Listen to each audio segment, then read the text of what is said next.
What's up, everybody? I'm David Nguyen, and today I will talk to you about a great movie that reflected the culture of the time period when it was produced, All the President Man. Generally, the movie focuses mainly on the process in which the two Washington Post reporters, Carl Bernstein and Bob Woodward, discover more about the truth behind Watergate, not the result that we all know about. To begin with, I want to talk about my personal opinion on the movies. Instead of playing up the excitement and ignoring the boredom like most newspaper movies at the time, All the President Man is all about the boredom and the waiting and the tireless digging. It actually depends on what we already know about Watergate to provide a new level of excitement.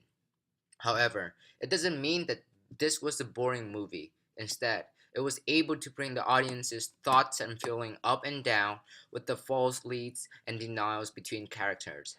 The movie was also so well paced, acted, and edited that it developed the illusion of momentum, even in the scenes where Woodward and Bernstein are getting doors slammed in their face. On the other hand, the movie's problem is that the audiences are easily adrift in a sea of names, dates, telephones, numbers, and etc. Secondly, I want to talk about how the movie did a great job reflecting the culture of the 60s and 70s. It depicted the increasingly important role of media in the American society at the time, when TVs and radios and newspaper won a rise to popularity. You could tell from the movie how the public were heavily relied on the newspaper and how they were easily influenced by articles.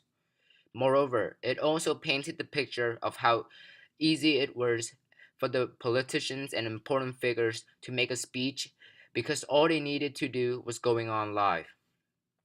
Beside that, All the President Man was able to illustrate the real events that was going on at the time.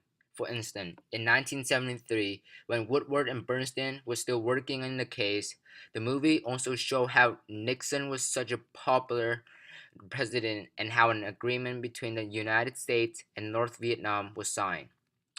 Another thing that the movie portrayed is that espionage was a popular method within the US during the Cold War. It was not only the people that worked for the government that were eavesdrop. It was also these curious and young and talented journalists that were under surveillance.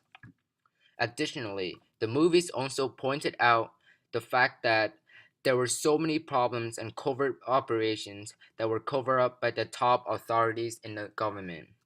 Once these confidential operations were found out by the public, it always caused a huge shock and surprise within the United States. And a perfect example of that is the Pentagon Papers. Finally, I want to talk about how the movie didn't really reflect the culture of the 1960s and 1970s. Since this movie was somewhat similar to a documentary, it didn't include any special effect, which was a common thing that was used in a lot of movies in the Hollywood at the time. Um, yeah, I think it captures the time in a number of interesting ways. Just actually in the opening scenes, I think there you are in the newsroom, and there are all of these people on their telephones, and all of them at their typewriters, and so the sound of the machinery is very different from what we have now. So that was sort of a throwback to them. The IBM Selectric typewriter had a particular chunky sound to it. I think that was in the film, but just the clothing.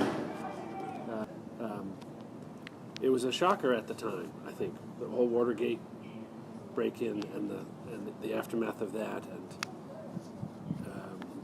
it's just near the end of Vietnam, and can you trust government? And no, it turns out they're all crooks and biased.